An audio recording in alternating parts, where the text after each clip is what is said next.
Welcome to the Ref Room, hockey talk for referees, coaches, players, and fans. Broadcasting live on Facebook, YouTube, and Twitch. With your hosts, Smokin, Silz, and Brad Baumruck. Live. The Ref Room starts right now.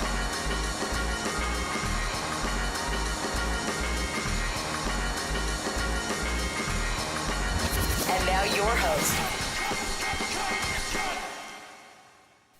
All right, welcome to the Ref Room, everybody. It's Wednesday. I'm Smokin Silz, joined by Brad Baumruck. What's going on, my friend?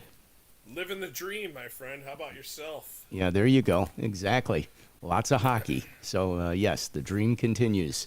Understatement, lots of hockey. Yeah, well, we got a lot to talk about today, and we do have a guest, so of course we will jump right to the guest because we got somebody that's got a viral video. You've probably seen this on YouTube or Facebook, but he's got a couple million views on this already, so we're just going to bring him in and let him be a part of the whole conversation. Less than 45 seconds. seconds. And I'm actually jealous because, Travis... he's got a middle name too, Travis Action Jackson. See, I mean, it's not just me with the Smokin. Brad, you should have something like Brad Bad Call Baumruck or something like that. That'd be good. Bad Call Baumruck. Everybody thinks. Exactly. Just what the coaches kind of think. Brad Botched Call Baumruck. Botched Call Baumruck. I like it. So, in the comments, whatever you think Brad should have as a middle nickname, why don't you go ahead and put those in there? We'll see what people say. Let's see how terrible this gets real quick. Brad runs the ADP, so I walked into the rink last night. I'm in the ref room, and I walk in, and somebody's got their computer screen open trying to learn. Like, we're going to be quiet in the ref room, and all the players are going to be quiet, so he could sit there and watch his Zoom call with Brad Baumruck trying to teach the 2-1 system. Yeah, he finally gave up. Just so you know, he might have kept it open, but he gave up. He knew there was no way he was going to be able to focus with us in the ref room. It's not going to happen. Well, all I was doing during the entire call was this. So eventually, were you frozen? Were you off. Frozen in time? Yeah. Hey, you know what? It was a good meeting. Christopher Lindley came on from the NCHA, and we talked about the 2-1 system and. Nice. I don't know about you guys. I know a lot of people don't like the 2-1 system, but I think it's actually one of the better systems. I love the 4. I really do, but I think the 2-1 system is very well put together. There should never be a naked blue line in the 2-1 system. The goal line's always covered. Icings is where people, I think, have the issue. Travis, jump in whenever you want. Yeah. But it's nice to see the guys with orange having to chase pucks instead of just linesmen chasing pucks. I like that. I agree with that. It makes it a little Brad, fair. I got a middle name for you. How about Beauty? Red Beauty. Yeah, Scott's like, it's a real beaut. Well, hold on. I don't know about that one. Whoa. Anyway, so keep going. No, it's all you, baby. All you. Let's do this. I was going to say, let's get over to that video and introduce who Travis is. We can talk about what it is, but let's set up a little intro. Travis. Yeah. Well, first of all, Travis, what market do you work in? Where are you based? I'm up here in Alaska. In Alaska. Okay, because I saw on your resume it said Asheville, North Carolina. I'm like, that's a really nice area. I wouldn't even mind moving down there. Yeah. I don't know how much hockey they have there. Well, they're growing. I'm actually I was born there, but from Cherokee, North Carolina, where the eastern band of Cherokee Indians are. Nice. I'd give a shout out for my native roots there. Yeah, well, I had relatives. My mom was from Johnson City, Tennessee, originally, so we used to go into that area. We'd go down to Johnson City, and then we'd go make the little tour for a few days, go to Gatlinburg, Tennessee, and all the fun places. So yeah, it was. Yeah, the Great Smoky Mountains. It's a beautiful country. It really is. Alaska might have it beat in terms of beauty, but it's nice down there. Yeah, I've never been there. I had a chief engineer at one of the radio stations that worked in Alaska for a period of time. He loved it. I mean, he couldn't say enough about that place. I guess it was just amazing. And we get a lot of Alaska teams here. I've had a couple of them this year already that I've worked games for, so I know they come into town quite a bit. But I hear it's really expensive there. Is that true? Yeah, it's true. Cost of living's higher than most, but people just make do. Yeah. That's very cool. That's why. Hang on. That's why Amazon Prime figured out that they have to charge people for certain things. Correct? We have friends. We have friends that live in Fairbanks. And you get charged that international shipping up here too. Wow. Yeah, because they would order milk from Amazon Prime and would be free delivery, but it cost Amazon like $6 to get it out to them. Like they can't afford. Like they can't afford it. Seriously. I don't feel sorry for them. I don't feel bad. They for caught them, on to that real quick and started charging. Yeah. Yeah. Exactly. Anchorage. I don't know. All right. Yeah, I'm out of Anchorage, not Fairbanks. Well, a little warmer. Eric chimes in. He says he loves the shirt, Brad. Hey, Yeah, Brad's got his bad that's what I'm referee here jersey, for. his bad Christmas jersey on today. I didn't wear mine. I didn't know we were going to put them on, so I would have put them on. I actually wanted to had take time. mine to the game. I had Evanston a couple weeks ago. All the coaches were dressed up. All the players walked in with ugly sweaters on, and the coaches had like these wild outfits. I'm like, why didn't you tell me? I got the jersey. I could have put this thing on. It would have been Smokin awesome. Silz. Would have been Email. awesome. Gotta Are we? email that guy. Will they allow us to wear those in the games? Do we have to get permission to wear those, or can we just kind of sneak them in every now and then? I'm going to refer you to. Was that a real question? It is a real And- question. and you That's should know being the answer. directed to Brad, the board member, not Brad, the character on this show.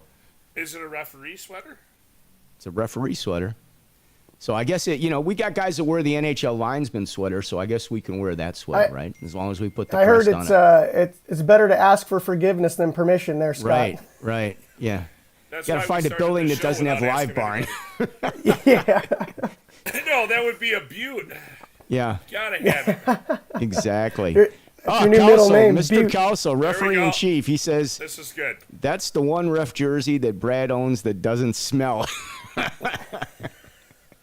don't know about the end of this show, but all You know, right. actually, you can ahead. support the channel here with buymeacoffee.com/refroom, and you could buy Brad some new equipment. So anybody that wants to contribute, if you contribute enough this month, I will make sure that we order him some new gear. Okay? So buymeacoffee.com/refroom, Hold on. and we will get Brad some new gear. Hold on. Number one, all right. my That cup has equipment- been with you since you were playing U12, okay? Like, it's time to Not that change it long. out, buddy. Definitely since juniors. Definitely. It's held together by the girdle, okay? Just remember that, all right? Let's Oh, calm Mr. down on Calso these says, wear the drastic- holiday sweater and have fun. Thank you. It's coming out. It's coming out tonight. I'll bring it out tonight. Okay, he didn't mean senior rec league, all right? No. It's coming out for the Utes, for the Ute game. For the Ute Utes? game. The two youths. Yeah. Maybe that'll go viral too. Well, what's interesting is people are watching. The referee in chief says, order Brad a triple XL. Not for the cup. We're not ordering a triple XL for the cup, just so you know. Never knew we'd go there with that. Thank you, Scott. Yeah, Hey, no problem. love you too, buddy. Okay. All right. So anyway, the other interesting question was, Travis, when we were reading your bio, which is funny. Which way do you shoot a hockey stick, and what whistle hand do you wear So- and blow? So I got to kind of set this up because, typically we ask the guests to give us a little brief resume or something like that. And I see this thing, well, I shoot right-handed, I raise my right arm, I blow the whistle with my left hand. What? This guy's going to be great. I love him already. And you've worked some pretty high-level hockey, am I correct, Travis? Why don't you give us a little breakdown? I mean, you got a viral video, and we got some questions when it comes to this video we're going to play, so... Yeah, it was. I've been pretty fortunate to come up through the ranks of USA Hockey, Western Regional Camp, National Camp. Worked some high-level junior hockey all the way up to the USHL, United States Hockey League, and then into WCHA Division I College, and then the Southern Professional Hockey League and the ECHL. So couple you make my resume finals in look that pretty league. bad, basically, is what you're trying to say. all from Alaska. Yeah. Think about that. Yeah, That's him. So I mean, you got to it- do a lot of traveling, I'm sure. If you're working like D1 hockey and stuff, I mean, you must have done a lot of travel. Well, when I was younger, this is several years ago. So, but yeah, I was traveling quite a bit, and yeah, I was just fortunate. I love this game. I love reffing, and I was able to see a lot of the country and get pretty high up there and meet a lot of awesome people along the way doing something I love to do. So I put in the work, and even from Alaska, they were flying me out. And then I also lived in the lower 48 for 2 seasons. So pretty fortunate. How did you get into reffing? I mean, I'm sure you were probably a pretty good player. If you shot right-handed, you must have been a good player. Yeah, shot right, used left hand to blow the whistle. Yep.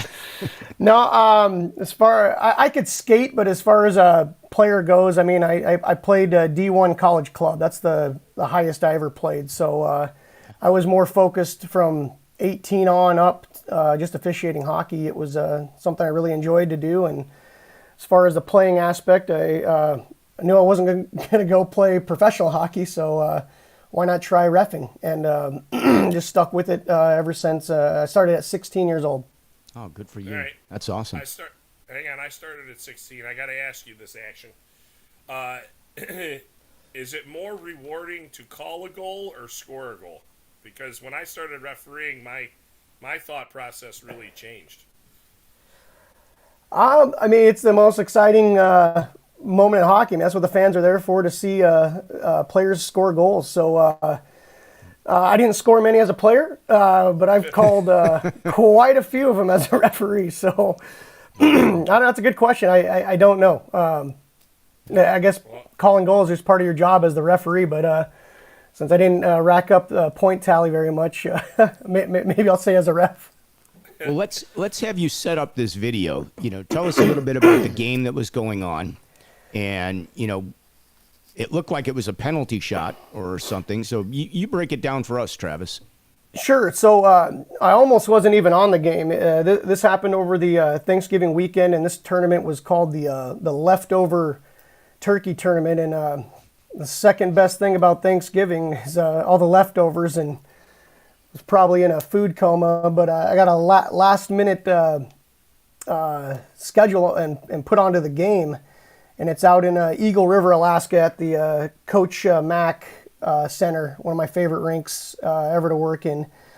And it was the championship game for the U10, and it went the whole way. It went into overtime, and then the video that you'll see here in a minute, it went into a shootout, and it was a best of 5.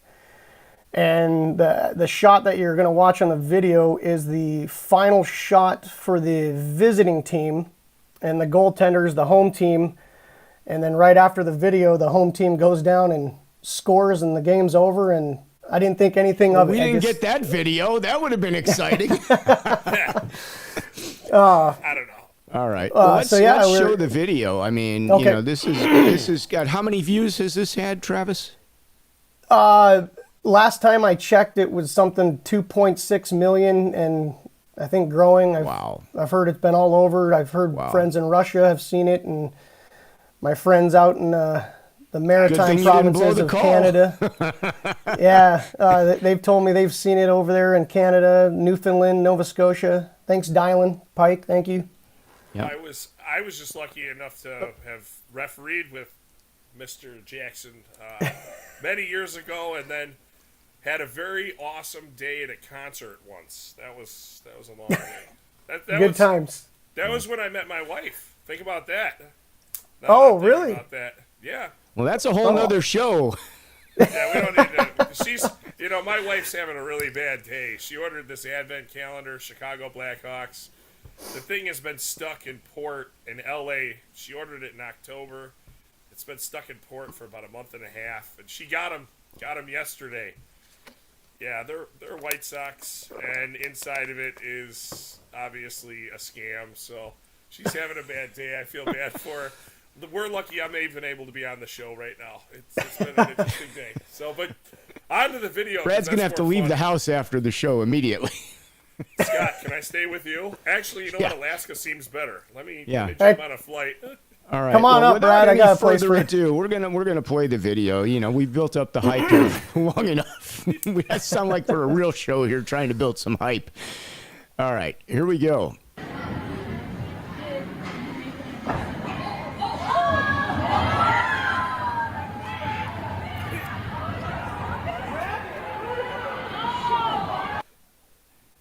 wow. One more time. I got to play that one more time. Off the crossbar, and it spins.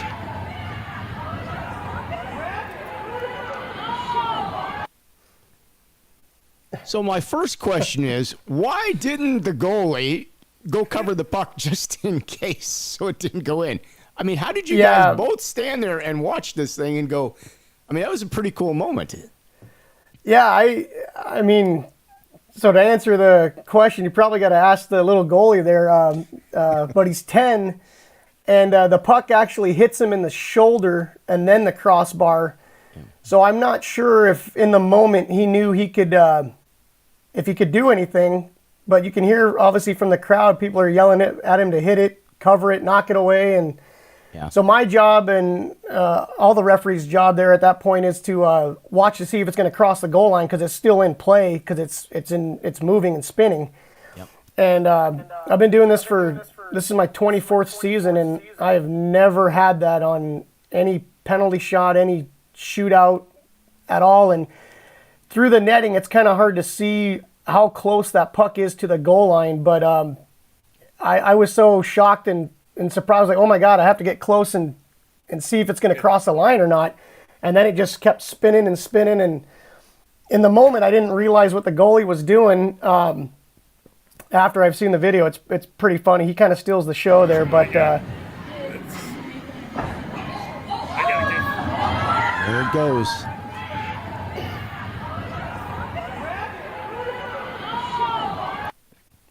Now, Travis, you could have done a little better sales job. I mean, we could have at least gotten like 3 pumps on that, couldn't we? Couldn't we get like, no, if it would have went in, I probably would have dislocated my shoulder for sure.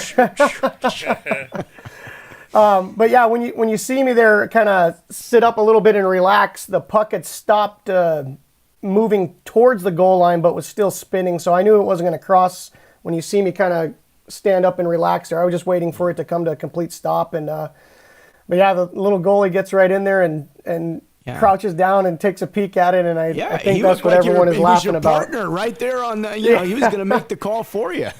Yeah, and if you watch all the way to the end there, he gives a little washout symbol right as I'm standing up and doing the washout. So that's pretty funny.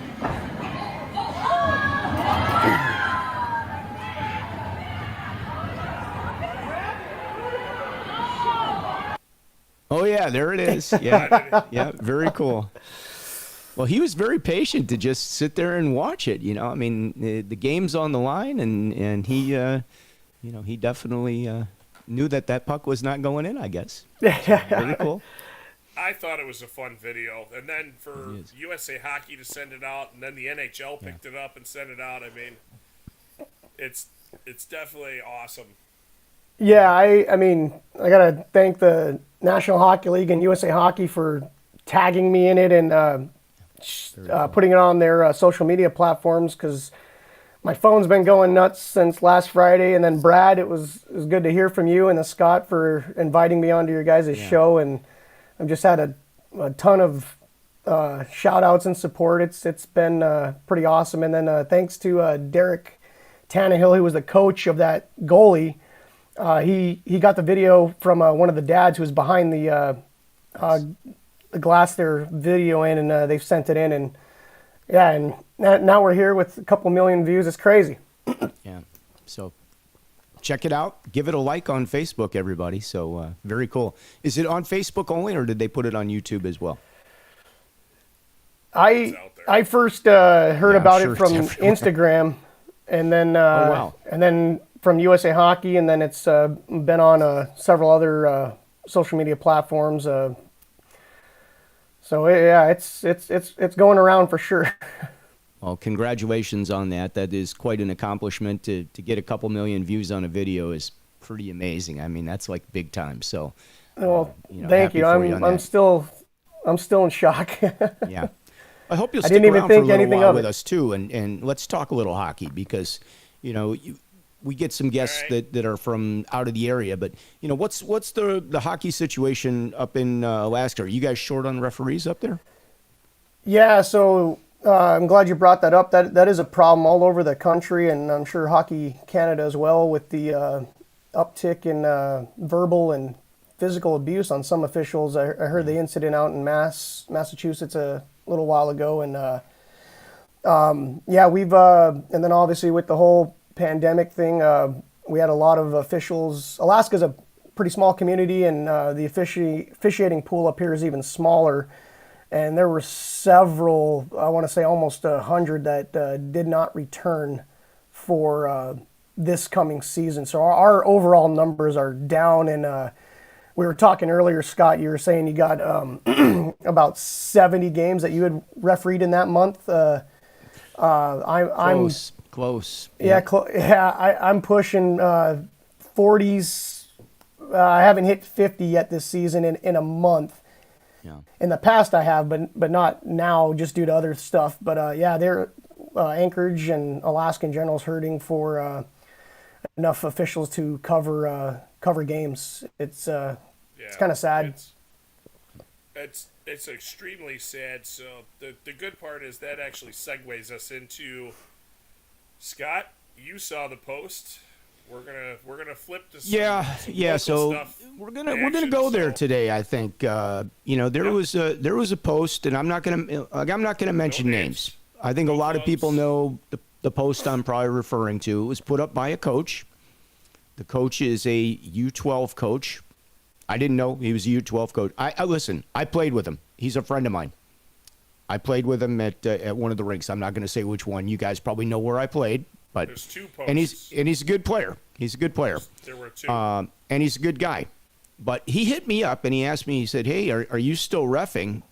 On a message, and I'm like, "Yeah." He goes, "Well, how come I never see you at any of my games?" And I'm like, "Well, I didn't even know you were coaching. Where are you coaching? What rink do you play out of?"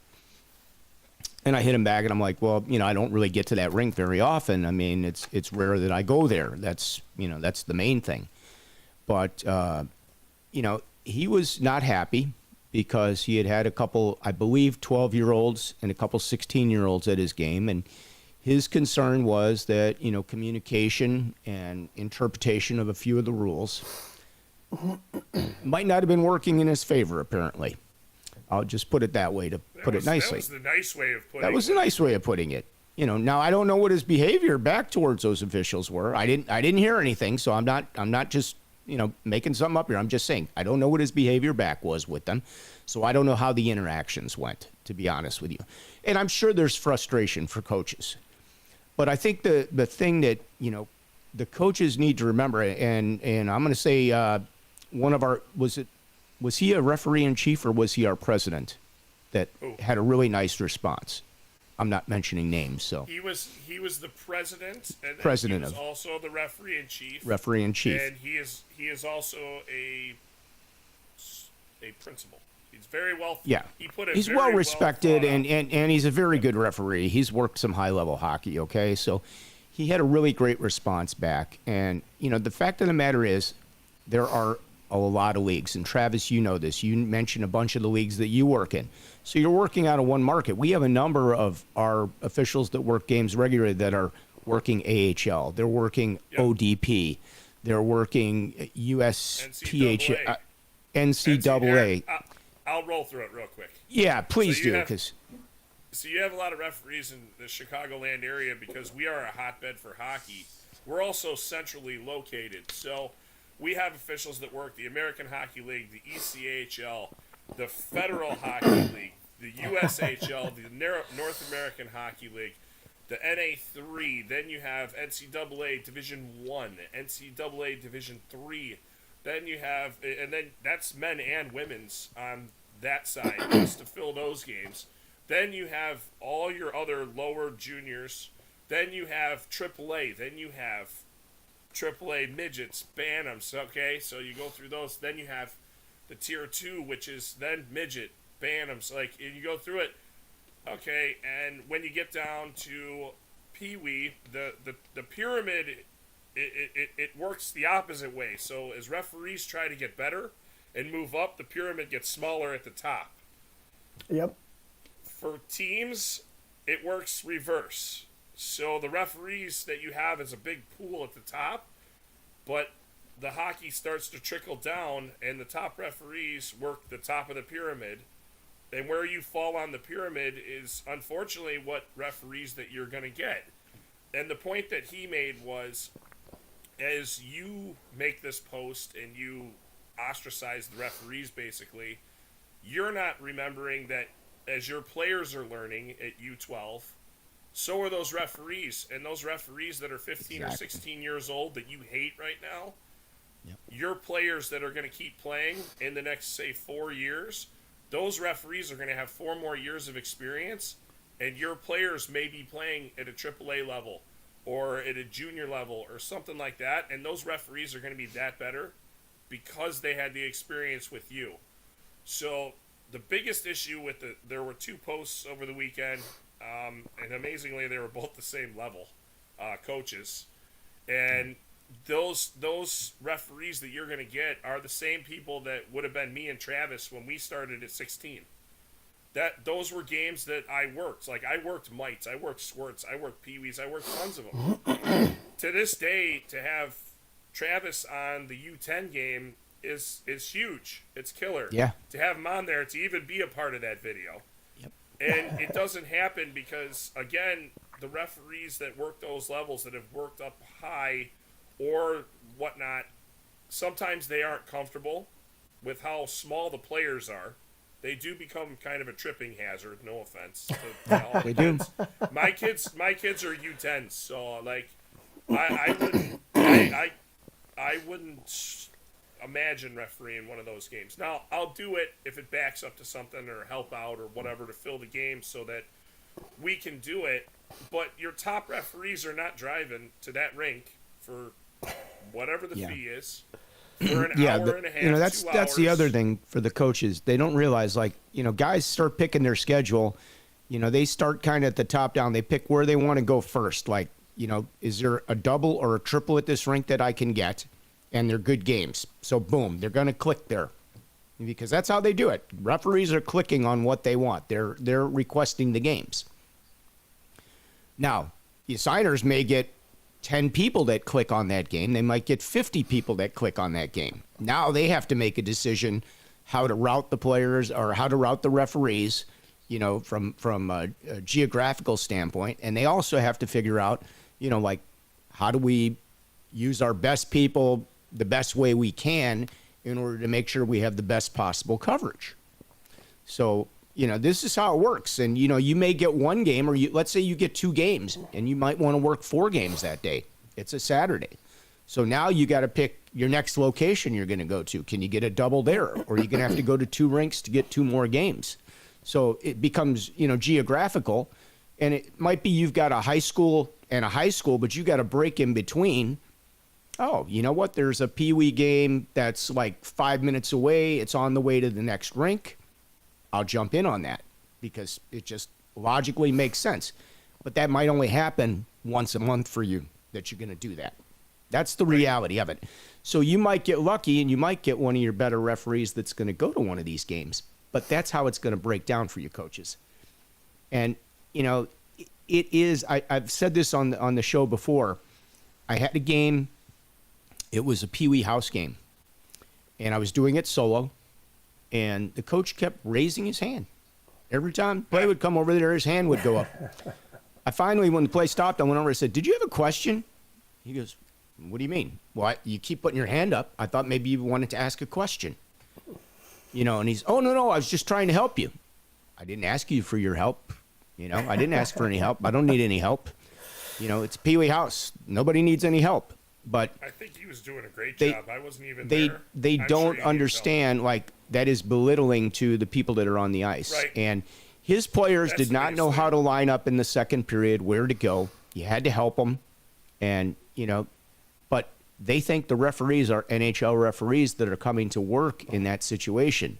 Just like his players are trying to learn to, get in position on the ice, so are the officials. The officials are feeling their way around. They're not going to be perfect on offsides. They're trying to get into position. They're trying to focus on a call. They're going to miss stuff. They're going to miss an icing. They're learning. They're learning the game. They're learning the rules.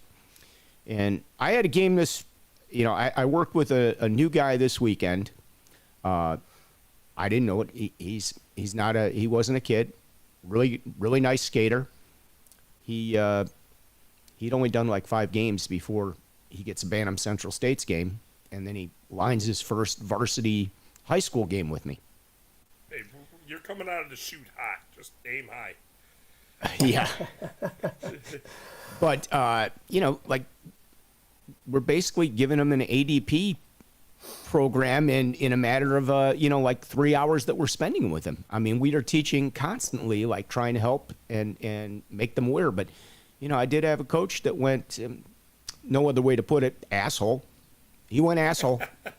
And when I told him, I said, look, this guy's worked like 5 or 6 games prior to this. Like, this guy is brand new. This is why we don't have officials if you're going to act like this. And what did he do? He went further, asshole. Shouldn't have happened. Shouldn't have happened. I thought, you were going to clean this up last I night. was going to clean it up, but, know that? when they go asshole, there's nothing else I can say. Honestly, like, it's just, guys, it was a Bantam game. It's not the end of the world. It wasn't AAA. It wasn't, the scouts are there. But, I mean, there's no reason for it. Like, the guy did a really great job. I was impressed. Like, I never would have known this guy had only worked like a handful of games. He was good. He's going to be a really great official.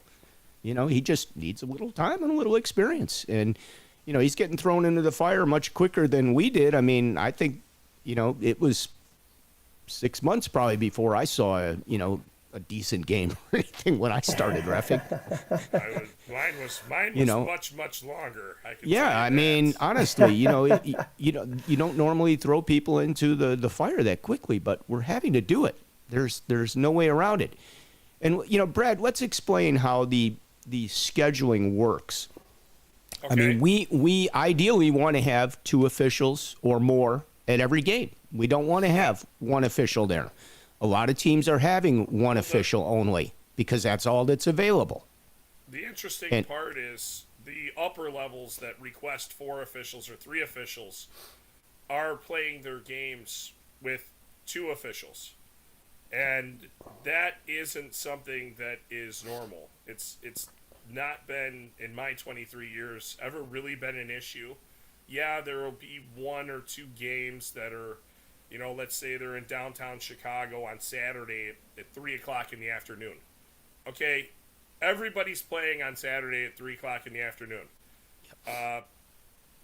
My thing is if you got the time, try and play during the week. Because you're going to get referees. Like, I understand the one thing that a lot of people don't understand is ACHA college, NCAA college juniors, they all play on the weekend. Those are considered student athletes, okay? Student is the emphasis there. So they're not going to play Tuesday or Thursday night very often anymore. They used to 15 years ago when I worked in the ODP, but they're far and few in between now. So those games have to be played on Friday, Saturday, or Sunday. They have to be. Well, now you have the younger levels. Why can't you practice on Saturday night? I don't understand. You can play all your games on Monday. Like, you have that permanent Monday slot.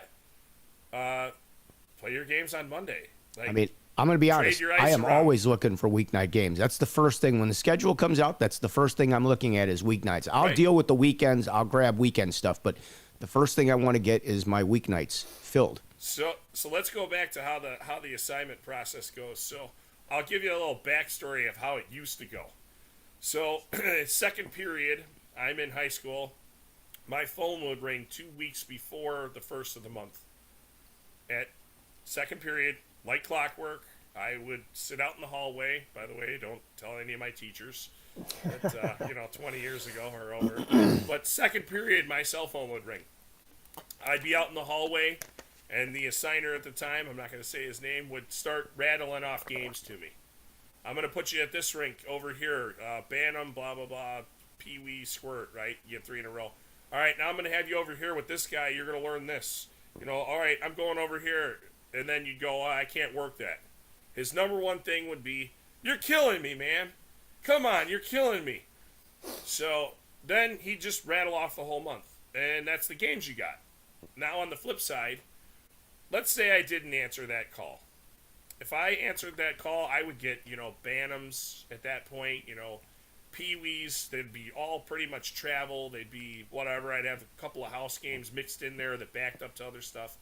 If I didn't answer that phone call, I would get whatever was left over because he wouldn't call me for a week, possibly. And I get his process. He's got these games. He's calling his officials in order, and then he's giving you the games. And he's assigning them because he knows that those officials are dependable, they're skilled, and they can handle whatever he's putting them on.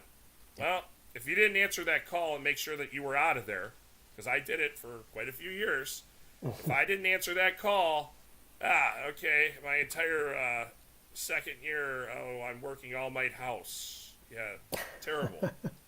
That's just how Giving back.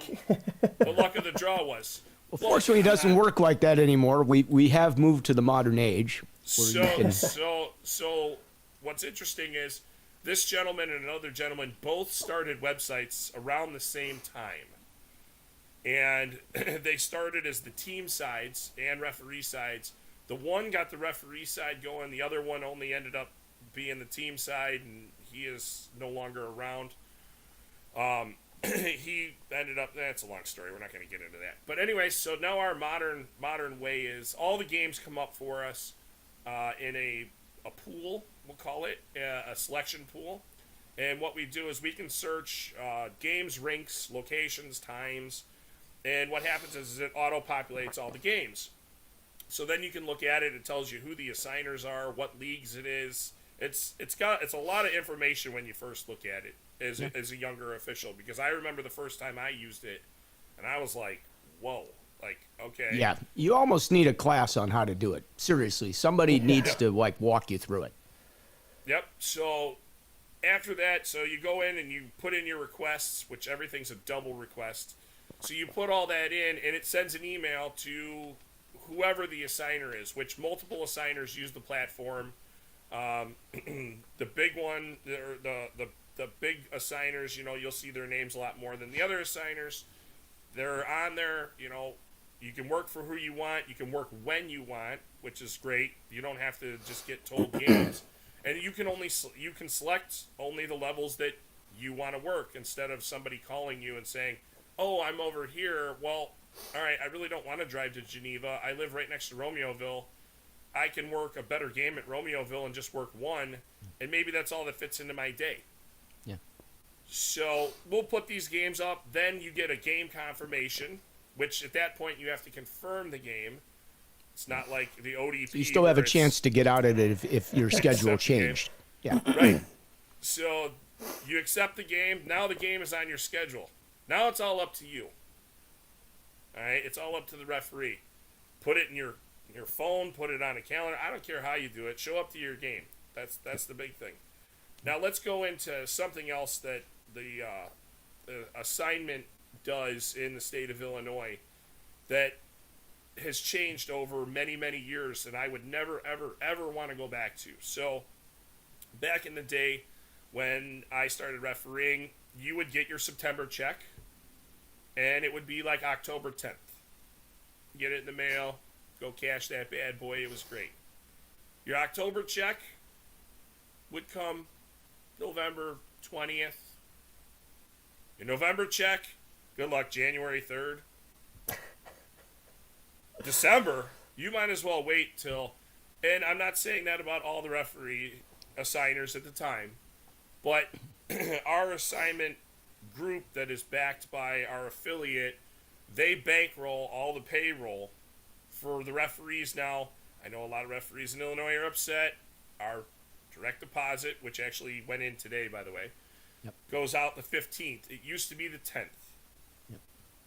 We can explain. I can explain to everybody on why it's the 15th. It's been a conversation that I've had 3 or 4 times. I've asked. Teams are mailing their checks for the assignment and to pay the officials, and they're not being received. Well, what'll happen is they'll get a check, and it's the third check, and they'll cash that check, and then they'll get 2 more a week, 2 weeks later, and they are dated. And the post office was having some issues. All right, well, I got to ask the question because one of the things that I've always brought up is like in this day and age, you've got PayPal, you've got Venmo, you got Zelle, you got all the different payment systems that you could go in. Hey, I need 15 games. This is what it costs. Here's the breakdown. Here's my credit card number. Boom, my games are paid for the organization. Now, Brad and I have had this conversation. But I'm also Brad said, okay, certain things you can't do that, bylaws, et cetera, et cetera. Bylaws. But I understand that some of the teams prepay. I've heard from high school that they prepay. That is true. So then you're waiting 6 weeks for your money, basically, at that point. We're waiting in a hole for the entire group to pay their bill. Well, why isn't everybody on prepay, or why isn't everybody on a similar setup? Just out of curiosity, I guess that would be one of the big questions that the refs would ask. I have no idea. B, I can tell you this: managers still forget to schedule games. So Yeah. Could you imagine every manager trying to pay their referee bill on time? They forget to send stickers, okay? I have a couple teams that are consistently do not have stickers or a score sheet. Same teams, over and over. Oh, well, the coach Over and needs over. to just start writing those in. But, there's a lot of things, especially when you look at, it's not cheap for what we do for organizations. Yeah, They foot a very large bill for the referee fees, but the ice fees are astronomical right now. And when it comes down to the actual payment and everything, in order for the officials to get paid, you can't have 15 people in there trying to do it. You have to send one, what I would call super bill, coming from the medical term, have one person look at it, have one person confirm it with the other people. Again, we'll talk about that pyramid. There's only one CFO of companies. There's a reason to that. Because then his pyramid gets wider and there's 4 more people or 3 more people or 2 more people. And then their pyramid gets wider and wider and it branches out. It all falls onto that one person. So you can't sit here, and I get where, why can't they pay at the time of or prepay? Well, what if they cancel the game? Okay, now you have to refund them their money. So now you've just made more work for It's a credit. all of it. And there's thousands. It's a credit. But somebody has to keep track of that credit. Oops. There's thousands of games being played every month. Logistically, it's much better to have 50 organizations have 50 people paying the bill instead of having 50 organizations having 50 more people paying the bill, because now you have another 50 people that have to be hounded in order for that bill to get paid. Listen, I get it can't be an easy task. There are so many games. So many. I mean, I think the schedulers are like, 35, 40,000 games go through the software, if I'm not mistaken. Oh, it's more than that. I mean, it's, and you got There were- 2, 3, 4 people. All right. 13. What are you pushing there, Travis? Go ahead. We didn't get our just- cut. What are you pushing? I'm just reading one of your comments on the side here. It's, Okay. They don't Fo4l. All right. It's, Well, we'll put it up for you. You were kind enough to come on. We'll throw that Explain. right up there for you. There you go. So There what you is go. Fo4l? Oh, it's a means face off for life. But to the few guys that know what it really means, it kind of goes along to what we were talking about in terms of people posting stuff about referees. So We had an there's incident more to face off. It's another term. Okay. All right. Yeah. I won't understand. say what the other term is, but Yeah. Okay. yeah, we had an incident up here in Alaska a little while ago that the coach said that a referee, which was myself, said something and ended up turning into an inside joke, and now It was a long it's time ago now. yeah, face off for life. So it's been around for a minute. It's been some rinks all over the country. It's taped in a lot of rinks. Yeah, it is. Thanks, guys. But getting back to the conversation in terms of who gets put on the games, the referees have to request it. I mean, now you have it where the schedulers are actually having to try to fill the games. They are having to call people and ask them or move them. Like you had 2 games scheduled, up north. We'd like to move you to Central or whatever area. Can you cover these 2 games? We got a couple games for you, or you're going to move over here. We're switching part. I mean, it's all the assigners in the area from top to bottom are on overload. Yeah, they're working, and then there's one assigner. I've seen him at, I've heard where he's at Evanston at 8 in the morning on Saturday, and then I'll be at Naperville or Romeoville or whatever, and I'll see him, and he's getting on the ice, going out there. He's working games, filling spots that wouldn't be filled if he didn't do that. There was a lot of officials last weekend that stepped up and filled 60 games that were on Saturday. They filled them Friday night and Saturday morning. If the officials didn't, the list was long. And say, I'll help. Yeah, I don't think coaches realize and parents how long those lists are. Like, there were a lot of open games, and as bad as Saturday looked, Sunday looked even worse to me. Yeah, Sunday looked bad. It looked bad. So it's difficult, and I understand the teams. They have the ice and the rinks that they play at, but I don't think a lot of people are going to drive into downtown Chicago for a Saturday at 3:00 single squirt game or single. Good luck to you. Yeah. It's just like by me. I live out off the beaten trail. Romeoville's way out in the sticks compared to where most referees live. There's only in Illinois, we plot draft everybody in order to see where to have our elections a couple years ago. There's only 5 of us out here. And there's a 3-sheet facility right by us, and luckily enough, officials from around the area come out and help, but those games are very difficult to fill because just where the rink is located. But I heard the East Coast was having a similar problem, and they started going top to bottom for doing the games. And what they did is they raised all the fees to $100 a game. Didn't matter what you were going to work, you're going to get $100. And I think it was even more if it was midget. So you might be doing a mite, a squirt, and a peewee where you normally would do 3 high school games, but you were still going to get the $300 for the 3 games. And I heard they started going top to bottom. They start with the midgets, they fill the games. They do the bantams, they do the peewees, and when they run out of refs, that's what we got. But everybody's being paid equally, and they're being paid more money than they were before. Now we don't have $100 games here in Chicago. I don't know if you have them in Alaska, but we don't have them. Can I point something out? Oh, absolutely.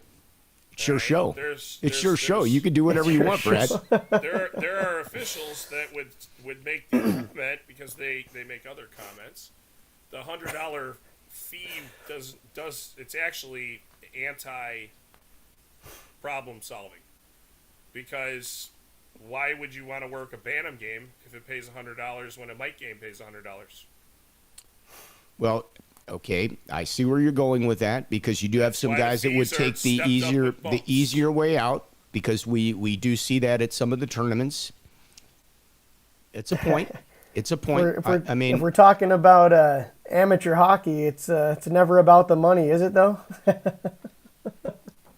Well, it's not, but you do have the expenses have gone up for the referees considerably. The gas has doubled in price.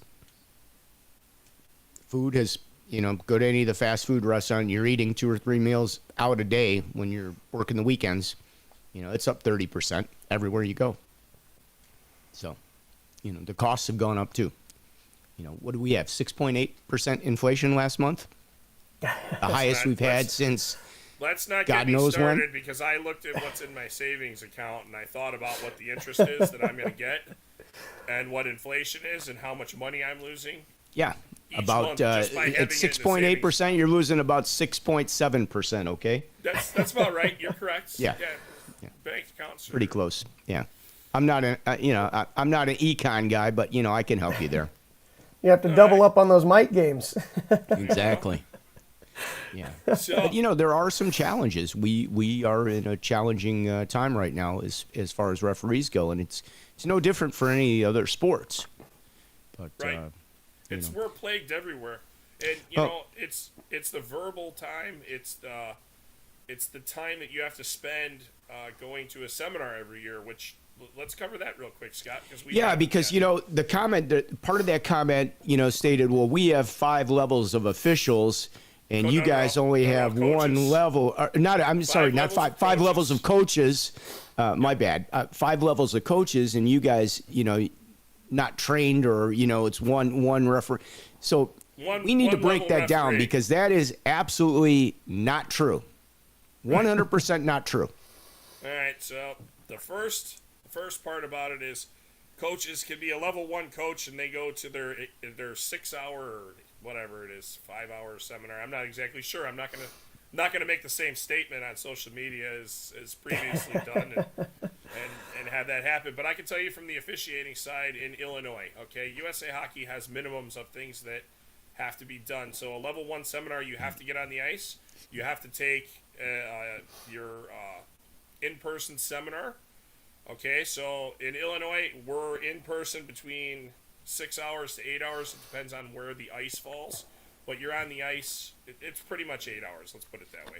But your ice is an hour to an hour and a half, depending on what we can get. Sometimes rinks have an hour and a half, sometimes they don't. So you're on the ice, so you commit a Saturday or a Sunday. Or in the past season, we did 2 nights, because they were offered in virtual, so they were normally Monday and Tuesday, 2 4-hour night courses, and you mixed in an ice session on the weekend. So off the bat, USA Hockey is $45. For insurance, IHOA dues this year are $25. So right now, to just start officiating, it's $70. Just to attend the seminar. Yep. Point that out. Then you have to buy, skates are $1,200. Pants, we say, hey, wear, tracksuit pants for the first year, because that's what I did for, I think, the first 2 years, if I remember correctly. I had to buy a referee sweater. Okay, $70. So it's $120. Then you got to get to the rink, but you have to have a black helmet. You have to have a visor. Okay, you have to have those to referee, because you can't wear your blue player's helmet with a cage on it, because A, it's blue, and you look like an idiot. Plus, you probably have your logo on the side of it. And I don't think you're going to want to tape those up every time. But you got to get a whistle to your mouth. Luckily, here in Illinois, we give you a whistle at your level 1 seminar. The rest of the country, not always the case. We do it as a courtesy because we want our officials to be prepared. And not only that, we don't want you to show up to the rink and not have a frickin' whistle for your first game. It has happened before. It will happen again. So, the level 1, after you do that, you have to take a 50-question open book test.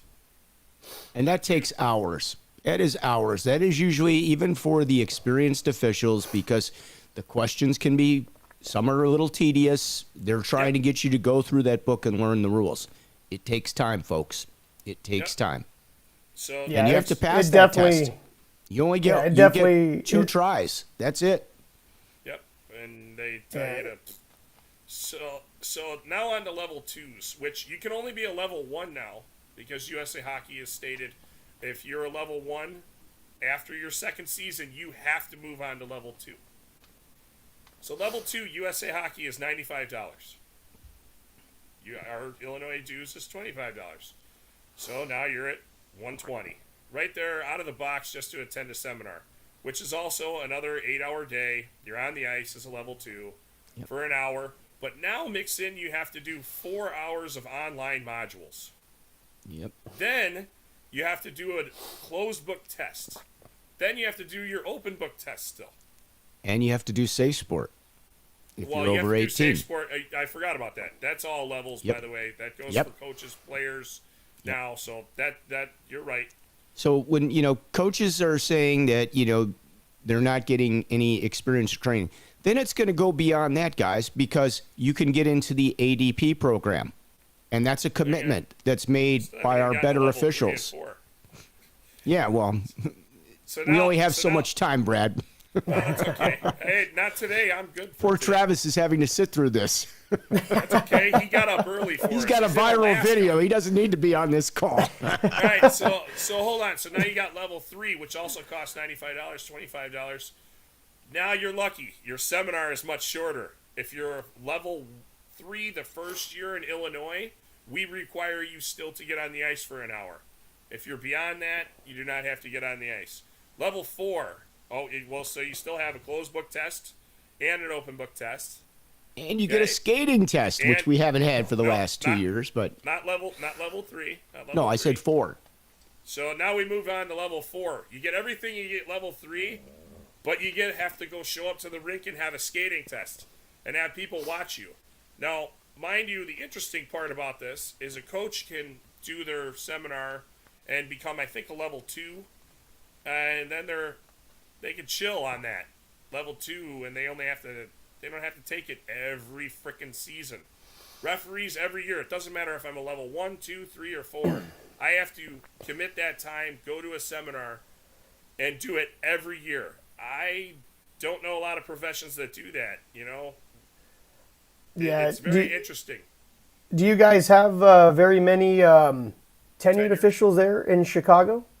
We do not, because it was offered in Minnesota, and then it was offered in Boston. Yeah, now it's going to California or somewhere this year. So I think I don't see a lot of guys jumping on that. I mean, we might have a few, but I went through that in the one in Minneapolis in 2019, and Brad, you're right. It is to be an official. It is a time and financial commitment. Yep. And what USA Hockey's done with the tenured official program was kind of not the financial part, but alleviate the your time part into getting all the requirements done, kind of like a grandfathered in sort of thing for being a tenured official. And it's helped me out the last 2 seasons to be ready pretty quickly for the season. So I would encourage anyone that's interested in that to look into it. And I know it's if you're young enough. I mean, like I'm 62, Same here. so I am not going to go take that, because how many more years am I going to officiate? Does it really make sense? But right, and the thing that as far as like with USA Hockey, I mean, if you've been around for 10 years and you're working hundreds of games a year, do you really need to go do all this stuff? They want the fee. They want the fee. But you could pay the fee. There should be some way, like, to work through this. Yeah. Scott, the tenured program is the solution to that. It is, but I'm shocked. They don't even skate in front of USA Hockey. So if you show up as a level 4, you don't even take a skating test in front of USA Hockey. Now, I will tell you, we have had officials come in from other markets that are not really strong skaters that are level 4s. Yeah, but in their market, they are a level 4. Right, but they're coming in our market to work, and they're not a level 4.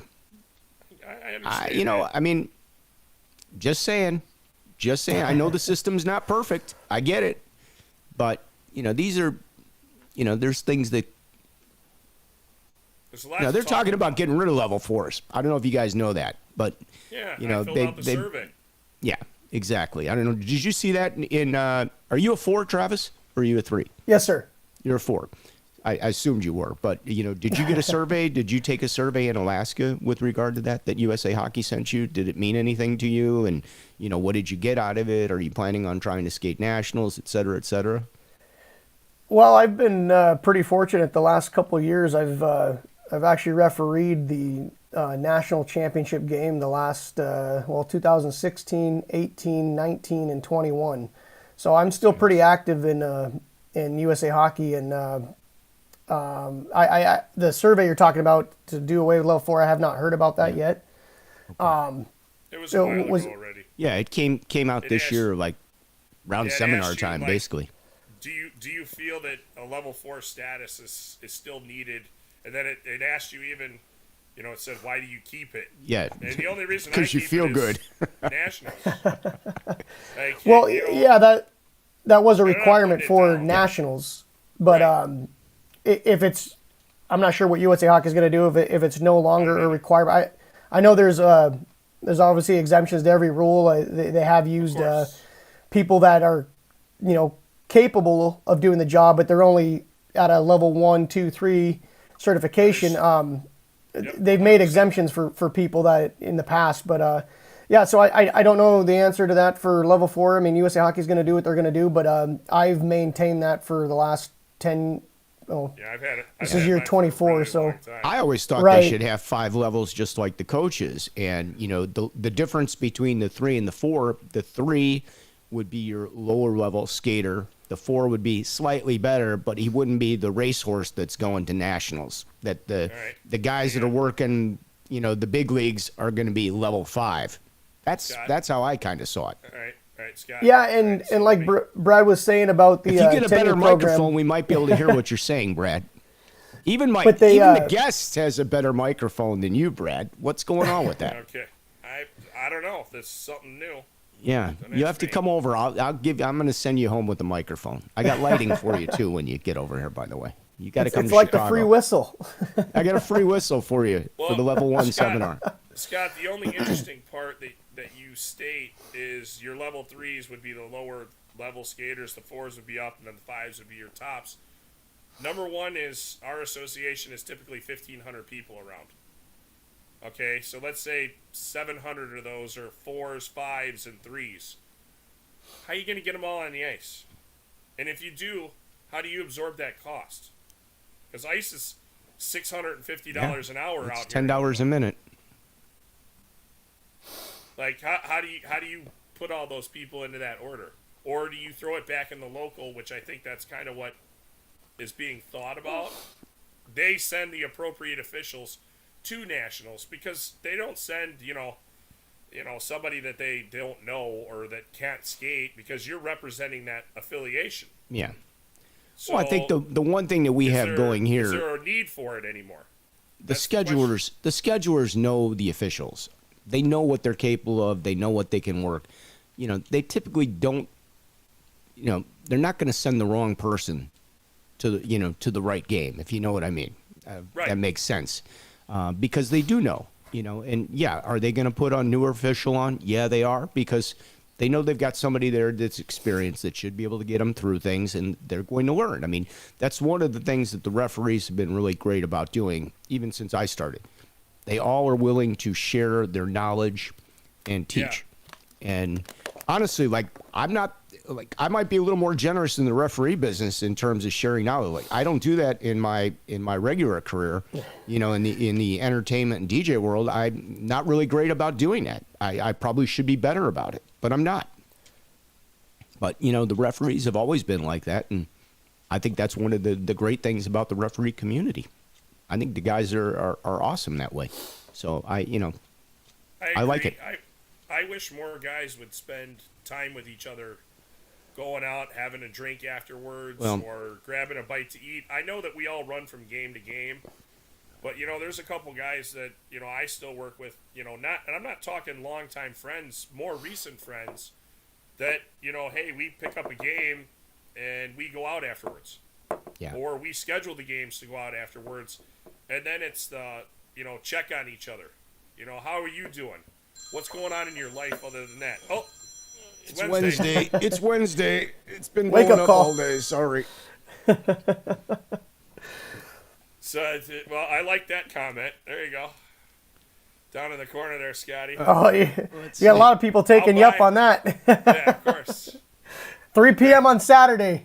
Yeah, exactly. 10 a.m. That's funny, though. No, I appreciate it. But no, I do wish we had that ability, and I do get where we run from game to game, and I'll never hold anybody accountable if they do have to go to another game and be upset about it. But, if you got the time and you've started to develop a friendship on the ice, why can't you develop it into an interpersonal connection? Because you two may do something that's very similar, too. And you might have something that you guys have to offer in your personal lives, business-wise or something like that officiating can take you to the next thing. Like, me and Scott didn't know each other that well when we started this. Yeah. I mean, honestly, I called Brad when I had the idea to do this because I know he's always a larger-than-life 6 weeks. personality in the ref room, so I figure he can, he can hold his 6 own. weeks. Yeah. No, yeah, Thought you're we'd be done in absolutely 3 right. weeks, Brad, not 6. Here we are, almost 2 years later, practically. Yeah, Anyway. But yeah, that's you because, guys are you know, absolutely you guys have all been, very generous with sharing your time with us and your thoughts and everything, and all the people that do watch on a regular basis. I'm very grateful for that because we really enjoy this and love putting it together. So, and we love your participation. So all the people that comment, thank you so much. I really, I mean it. You guys are very special. Ugly sweaters are out for our sponsor last year. Yeah, exactly. So I do want to, we were talking about, getting the new officials in, and I got to tell you a little story because it was a little warmer here a couple months ago, but I was out playing golf, and I was like the third person. There were two guys playing golf together. It was a father and a son. The father, like 50 years old, like in a V, like in really good shape. He plays tournament golf on the weekends, very athletic. The son is playing college golf, but they both played hockey. And we got into a conversation, 4 or 5 holes down the road, and talked about refereeing. He goes, my buddy referees youth basketball, and he loves it. He said, like, I've been thinking of, the father and the son were like, we were thinking about doing this because, like as almost a retirement gig or some supplemental income. He goes, my buddy gets up, he starts at 6:30 in the morning on Saturday, and he's done by noon, and he goes and hits the golf course. He picks up like $350, makes $50 a game doing like U8 basketball, throws shorts on and goes out. He goes, what about like being a hockey referee? I said, well, we got plenty of games available. You could do that. Yeah. But then we got to, what's the difference in pay? He couldn't believe it.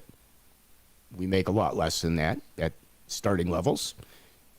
You got to buy all that equipment. You got to buy $1,000 or $1,500 worth of gear. You get puck shot at you. He asked me, like, you get hit with pucks at the higher level? Yeah, you get hit with pucks. You sure do. Oh, we should have queued up my video of that puck drilling me in the back of the head. Yeah, you're right. I didn't even think of that. We'll show the... Well, email it to you. If you can email it to me now, we'll put it up. How did you send it to me before? We might be able to put it up. I texted it to you before. Texted it to me. All right. I don't know if I can get text. What game were you working? I was working an ACHA game, and I'm the low referee in the 4 official system. And a guy high sticks a guy, so I'm on the right side of the goal. I'm looking forward. The puck is at the point on the left, so furthest away from me. Guy rifles it, misses the net. Goalkeeper tries to block it with his blocker. It misses the net by, I'd say, probably 15 feet, something like that. But I see it coming. I'm like, oh, it's not going to hit me directly. No problem. I'm not moving. From where I was, I had backed up off the goal line because it was coming at the net. And it goes off the stanchion, like, I don't know, a foot away from me, 2 feet away from me, and hits me so hard in the back of the head or neck, I'm not really sure. It knocked me down, like, not onto the ice, but I actually caught myself on the top of the dasher, hit my whistle, and then told the guy that high-sticked the guy to go to the box. It hit me a ton. Like it hit me hard. Like I was like, whoa. They hurt. No, well, then I'm refereeing last Thursday, and a guy squeezes one past the offenseman, that's coming up. Well, I'm looking at it, and I'm like, oh, I had to move my head out of the way. It almost got me again. I couldn't believe it. I'm like, what is going on here? So, but yes, we get hit by pucks. I was very fortunate. I'm going to say this. I say this a lot. I hate that they make me wear a helmet. But in that case, yep, I am so glad I was wearing a helmet. So thank you very much for forcing me to. I've slammed the back of my head on that ice many times. It's not fun. Look at my face. I got a stick in the mouth. I had to go to work like that over the weekend, but yeah, I got a. How many zippers you get? No, nothing. I mean, it was men's league. Men's league. See, they can't even cut you open properly. But yeah, he got me off a face-off with the stick. The center, gave him a high sticking penalty. All right. Get in the box. I think we should show that video one more time. Let's do it. You got it queued up. Yeah, no, and then we'll end on I wasn't positive prepared note. for that. So give me a second here to pull it back up.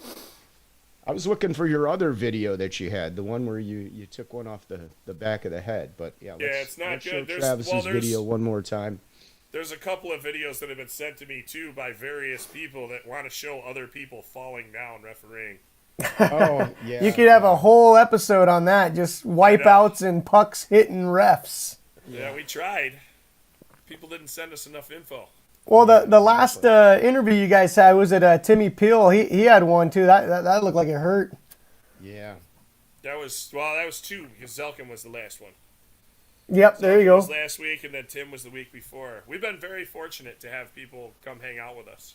We've had That's awesome. Some really great guests. That is awesome. Keep it up, guys.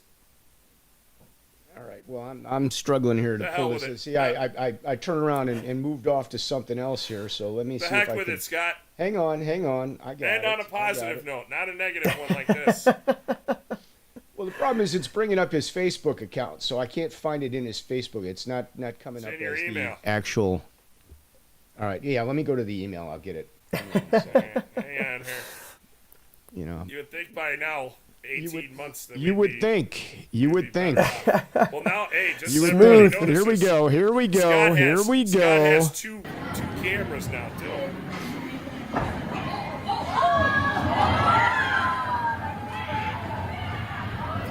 The kid is awesome. Travis, sell it, baby. Sell it. There you go. That's awesome. All right, our guest today, Travis Action Jackson from Thanks, Alaska. boss.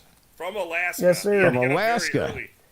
The With last his viral frontier. video. You had The sun's not even and, up yet. Yeah, you had the sun and the moon yesterday, right? Oh I saw that in yeah. the photo. they pretty fight cool. for that space in the sky. Right. All right. Well, that's going to do it for us. We will see you guys next Wednesday. We do this every Wednesday. It's the holiday season. And what do we have? Is Wednesday going to fall on like the 26th? So we'll be day after. We're going to have to see how busy the schedule is for reffing that day. Because, Christmas you know, is on Saturday. our services may be needed elsewhere, you know. So we'll figure that one out. Christmas is on Saturday. We still have one show before Christmas, the 22nd, bro. Yeah, well, that's when we should wear our ugly sweaters. I was festive today. Leave Yeah, me I know. You are festive. Yeah. I love it. Well, thank you guys very much for having me on here. I really appreciate it. Brad, it's good to see you again and talk to Yeah, you. it's good Scott, to it's see you nice face to to meet face. you. Yep, Travis, thanks for hanging with us. Yeah, absolutely. And this is just incredible what's going on. So, I really enjoyed it, and I hope you guys keep getting more guests on there. This is fun. Keep doing it and keep having fun, and keep giving back. Sign up for those U10 games. You never know, Right. you might go viral. Right. See, that's a lesson right there, guys. Take that game that you weren't going to take because you never know. You might get into a video situation like that. Yeah, with, somebody with told me 2.5 million views, and that thing's only going to grow. So congratulations on that. That's quite an accomplishment. Yeah, thank you guys. Yeah, somebody's always watching. Keep that in mind. So, Yeah. any rink you go to, any game you're working, you just never know what's going to happen. Like I didn't even know this was going to happen, and now look where we're at. Yeah, that's so true. All right, guys. Everybody have a great week. On behalf of the Ref Room, I'm Scott Smokin Silz, our special guest, Travis Action Jackson. And, of course, the one and only Brad Baumruck. Brad Bum Call Baumruck or whatever they're Beauty. going to name you. I don't know. We should have gone through those comments a little bit closer. But I'm sure there were some good ones up there that we'll check out. And we will see you guys next Wednesday. Don't forget, if you like what we do, you can help support the channel by going to buymeacoffee.com/refroom. Maybe we can get Brad some new gear for Christmas. I think that would be a good idea, don't you? Yeah. Yes. But we have other financial commitments to the show first. Right. All right. We'll see you all guys right. next week at starting at noon Central Time. It's the Ref Have a Room, Merry everybody, Christmas. live from Chicago. Peace out.